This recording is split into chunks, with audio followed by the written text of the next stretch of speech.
Indian medical association recently Patanjali के खिलाफ supreme court के अंदर एक पिटीशन फाइल करती है that they are making false advertisement claims. दरअसल ये पूरी की पूरी कंट्रोवर्सी तब शुरू होती है जब पतंजलि अपने इस ऐड को न्यूज़पेपर के अंदर देती है। पतंजलि इस ऐड से जो है वो सीधा सीधा फार्मा कंपनीज के ऊपर निशाना डाल रही थी और ये कह रही थी कि फार्मा कंपनीज नहीं चाहती कि आप लोगों की माइनर बीमारी जैसे ब्लड प्रेशर, शुगर, थायराइड इत्यादि को ठीक किया जा सके ताकि इन फार्मा कंपनीज के प्रॉफिट्स बनते रहें। यहाँ पर पतंजलि ने यह भी क्लेम किया कि पतंजलि जो है अपने आयुर्वेदिक सेंटर्स के अंदर आपकी इन बीमारियों को जो है जड़ से ठीक कर सकती है। यहाँ पर सुप्रीम कोर्ट ने जो है पतंजलि को फटकार लगाई और उन्होंने ये कहा कि हम लोग आपकी कंपनी तक बंद कर सकते। उत्तराखंड के जिस बोर्ड ने उन्हें परमिशन दी थी एड रन करने की और सर्टिफिकेशन दिए थे, उनसे ये कहा गया कि we will rip you apart.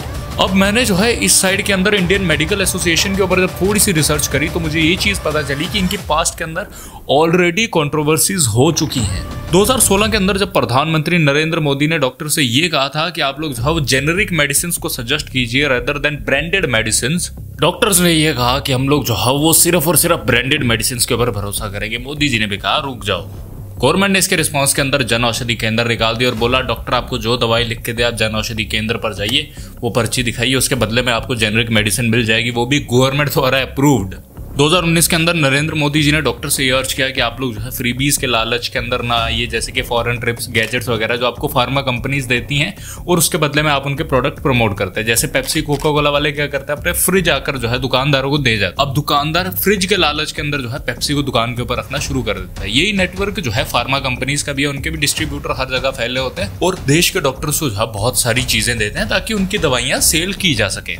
अब मोदी जी ने ऐसा बोल दिया तो डॉक्टर सारे एक साथ इकट्ठे हो गए कि आपने ऐसा कैसे बोल दिया कि हम लोग फ्रीबीज के लालच में ऐसा करते हैं। नरेंद्र मोदी जी माफी मांगिए। गवर्नमेंट ने इसके रिस्पांस के अंदर यूसीपीएमपी कानून लाया, यानी uniform civil pharma marketing practices act. इसके तहत जो है कोई भी फार्मा कंपनी जो है वो डिस्ट्रीब्यूटर्स को सामान और लालच नहीं दे सकती।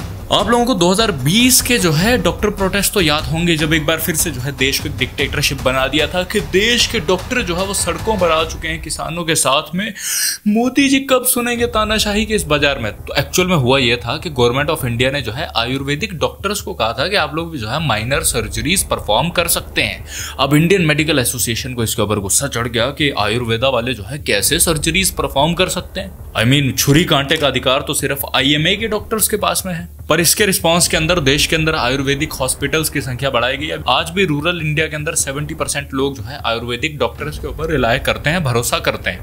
अर्बन पॉपुलेशन जो है वो एलोपैथी की तरफ है, पर आयुर्वेदा की पॉपुलैरिटी भी इंडिया के अंदर कम नहीं है। 2024 के अंदर आईएमए का एक नया प्रोटेस्ट सामने आया जिसके अंदर उन्होंने देश के सबसे बड़े आईएएस कंज्यूमर ब्रांड को कोर्ट के अंदर घसीटा है। आईएमए का कहना है कि how they can damage our image. Baba Ramdev कैसे कह सकते हैं कि वो लोग बीपी, शुगर, थायराइड का सक्सेसफुल ट्रीटमेंट कर सकते हैं, हमसे नहीं हुआ आज तक। अब मैं इस बात के ऊपर डिबेट नहीं करूंगा कि बीमारियों को ठीक किया जा सकता है या नहीं किया जा सकता, परंतु बाबा रामदेव जो है 25 साल से रोज सुबह 6:30 बजे टीवी के ऊपर आकर बोल रहे हैं कि मैं बीमारियां ठीक कर सकता हूं, मैं बीमारियां ठीक कर सकता हूं। आप लोगों ने तब क्यों नहीं कोई प्रोटेस्ट किया? आप लोगों ने तभी प्रोटेस्ट क्यों किया जब उनकी कंपनी की वैल्यूएशन जो है 50,000 करोड़ रुपए पहुंच गई और ये खतरा सा महसूस होने लगा कि Ayurveda can take the lead from these big pharma companies.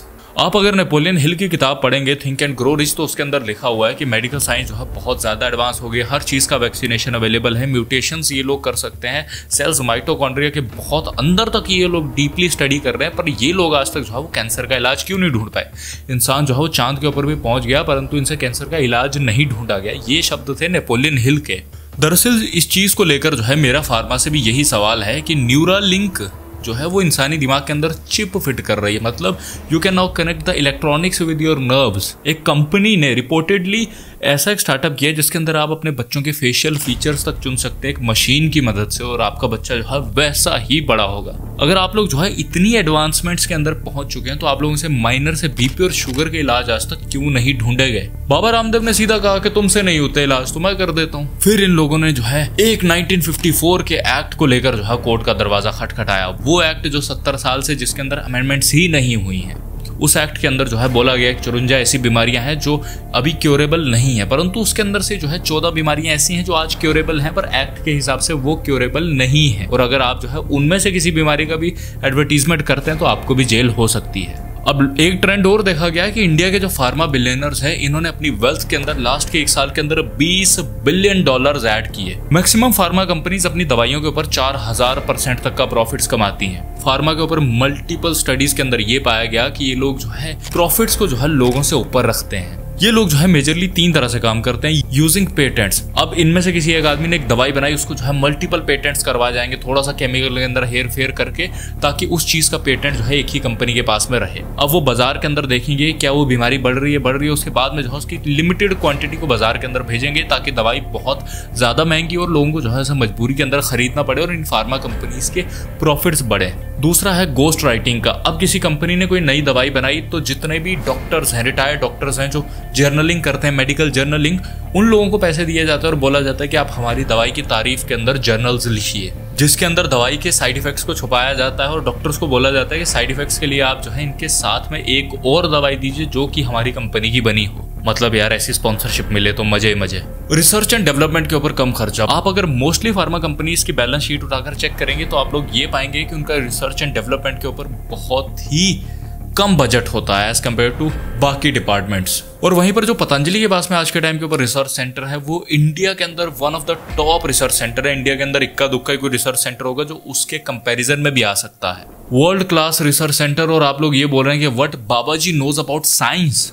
Last के 30 साल का डेटा बताता हूँ। यूएस के अंदर जो है फार्मा कंपनीज ने $20 बिलियन के सिर्फ लॉ सूट्स भरे हैं, क्योंकि वो जो है वो इलीगल प्रैक्टिसेस करते हुए पकड़े गए थे। यूनिवर्सिटी ऑफ नॉर्थ कैरोलिना की अगर बात माने तो दुनिया के अंदर 13% मेडिसिन जो है वो आज के टाइम पे काउंटरफिट हैं, यानी कि फेक हैं। और ये मेडिसिन जो है $75 बिलियन की इंडस्ट्री बन चुकी है। अब बात यही आती है कि ये प्रोडक्ट्स जो है मार्केट के अंदर कैसे आ रहे हैं। सारी की सारी जो है फार्मा कंपनीज द्वारा लीगलाइज्ड और ऑथेंटिक दुकानों के ऊपर ये सारी दवाइयां बेची जा रही हैं। अब यहाँ तक आप लोगों को भी लग रहा होगा कि हाँ ठीक है, चीज़ों को जो है वो अलग अलग रहने दिया जाए, आयुर्वेदा अपना काम करे, फार्मा कंपनीज अपना काम करे, एक दूसरे काम के अंदर इनको टांग नहीं अड़ानी चाहिए। पर मुझे दिक्कत एक चीज़ है कि एलोपैथी ने आयुर्वेदा को कहा था कि आप लोग जो है वो सर्जिकल प्रोसीजर्स के अंदर मत आइए। अब जानते हैं कि एलोपैथी ने जो है सर्जरी की चोरी कहाँ से की है। गूगल पर अगर आप लिखेंगे फादर ऑफ सर्जरी तो आपके सामने नाम आएगा सुशस्त्र जी का।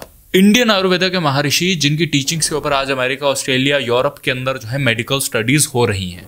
मेडिकल की बुक्स के अंदर उनके डेडिकेटेड चैप्टर्स हैं। किसी anatomy, embryology, gynaecology, obstetrics, paediatrics, toxicology या किसी सर्जन से पूछेगा what is the important of सुशास्त्र इन द मेडिकल साइंसेस। 200 से ज्यादा सर्जिकल इंस्ट्रूमेंट्स को डेवलप करने वाले, stitches, rhinoplasty, ophthalmology, otolaryngology, obstetrics और गायनोकोलॉजी के पायनियर। 2000 साल पहले इंटेस्टाइनल ट्रीटमेंट्स और ब्रेन ट्यूमर तक को ठीक करना with the process of surgery. और आज तुम उसी आयुर्वेदा को बोल रहे हो कि तुम लोगों को जो है वो सर्जरी का परमिशन किसने दे दिया। ये तो वही बात होगी, तुम लोग उसैन बोल्ट को बोलोगे तुमको दौड़ने का परमिशन किसने दे दिया, तुमसे ना हो पाएगा। तुम लोग नरेंद्र मोदी जी को बोलो कि तुमको इलेक्शन का परमिशन किसने दे दिया, तुमसे तो ना हो पाएगा।